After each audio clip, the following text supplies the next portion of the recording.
खोपोली महाराष्ट्र संशोधन उन्नती प्रशिक्षण प्रबोधिनी अमृत या महाराष्ट्र शासनाच्या स्वायत्त संस्थेमार्फत आयोजित अमृतपेठ थेट स्वदेशी बाजारपेठ या व्यापार प्रदर्शनाला खोपोलीत चांगला प्रतिसाद मिळत आहे। लोहाणा हॉल सेंट्रल बँक समोर बाजारपेठ येथे हे प्रदर्शन भरविण्यात आले आहे। या प्रदर्शनाचे उद्घाटन नगराध्यक्ष कुलदीप शेंडे व हस्तिमल माणिकचंद ओसवाल यांच्या हस्ते करण्यात आले। कार्यक्रमाची सुरुवात फोटोपूजन करून झाली। यावेळी उपनगराध्यक्ष विक्रम साबळे, नगरसेवक किशोर पाटील, सानिया शेख, अश्विनी अत्रे तसेच अजय इंगुळकर, हेमंत नांदे, अमित कुलकर्णी आदी मान्यवर उपस्थित होते। प्रदर्शनात विविध स्वदेशी उत्पादने, लघु उद्योगांच्या वस्तू तसेच आरोग्य व आध्यात्मिक सेवांचे स्टॉल लावण्यात आले आहेत। रेयांश अमृत ज्यूस आणि सुखी वास्तू स्पिरिच्युअल सर्व्हिसेस या स्टॉलना नागरिकांकडून विशेष प्रतिसाद मिळत आहे। या प्रदर्शनाच्या आयोजनात युवा उद्योजक संजय तन्ना यांचे विशेष सहकार्य लाभले आहे। नमस्कार, मी संजय तन्ना।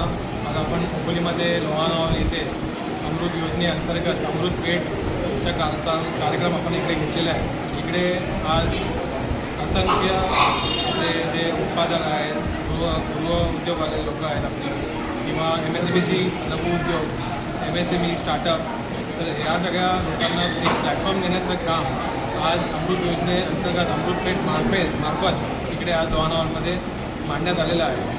आणि तुम्ही पाहत आहात की आज खोपोलीमध्ये ओपन कॅटेगरीच्या लोकांना कुठल्याच गोष्टीची योजना किंवा एक पाठबळ मिळत नाही आहे। ते पाठबळ देण्याचं काम आज महाराष्ट्र शासनाने अमृत या संस्थेमार्फत केलेलं आहे। तर त्याचा लाभ जो आहे तो या प्रत्येक उत्पादन करताना किंवा म्हणजे आपले नवीन जे आपले उद्योजक असतील त्यांनी तो घ्यावा। आणि मी आपल्या चॅनलच्या माध्यमातून खोपोलीच्या सर्व जनतेला विनंती करतो की हा जो कार्यक्रम आहे तो आज 6 मार्च रोजी, आज आहे 7 मार्च 8 मार्च या 3 दिवसाकरिता इकडे आज हा बिझनेस एक्सपो आज ठेवण्यात आलेला आहे।